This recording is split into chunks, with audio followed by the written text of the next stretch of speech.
Hi everyone, Comic Reviewer here, and this time reviewing on Dragon Ball Z Dead Zone.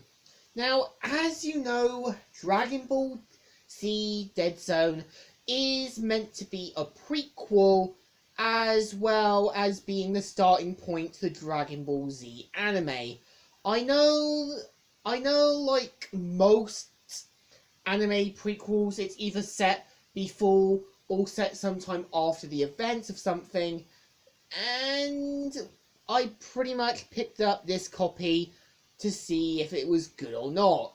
So, mainly the premise of the film is meant to take place sometime after Goku's defeat of Piccolo back at the 23rd World Martial Art Tournament.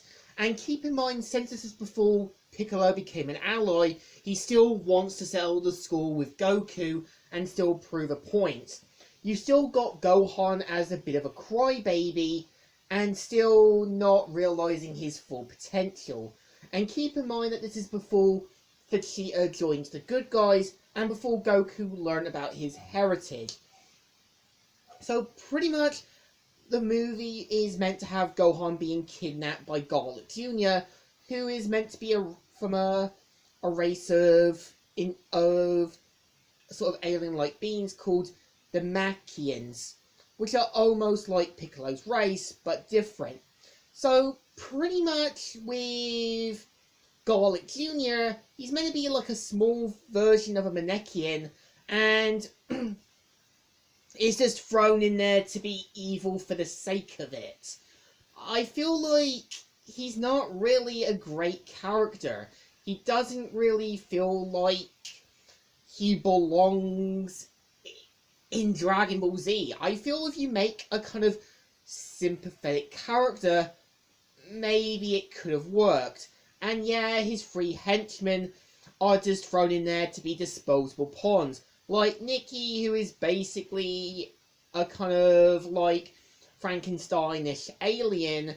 Sanzo, who is basically a big overtop brute.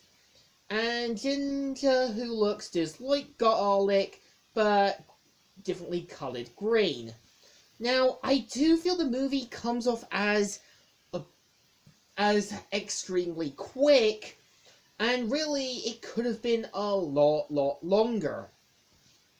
And I do feel like Kami's just thrown in there to try and stop Garlic Jr., but doesn't really have the potential for it. And also, example is that the movie does come off as a bit boring. It doesn't really know what it wants to do with itself. And what's actually interesting is that we even had a filler anime, the Garlic Jr. Saga, which was meant to have Garlic Jr.'s return back in the Dragon Ball Z anime, as well as having the Spice Boys as replacements to the three characters, but only adding in a fourth member, and that. I do feel like it's not the greatest anime movie. I feel like this would have been better had it mainly been a TV movie and not basically 45 minutes. There's a lot that could have been done, like maybe having Piccolo have doubts about Goku, and maybe have basically remains of the Red Ribbon Army or something. It does feel like there is some potential, but it comes off as a bit wasted. So, in my opinion, Dragon Ball Z Dead Zone ended up becoming a bit of a dull anime movie, and it really didn't know what it wanted to be. So I think it deserves a thumbs in the middle. Not one of the best, not one of the greatest, and definitely not a great prequel. So, Comic Book Reviewer here, signing out.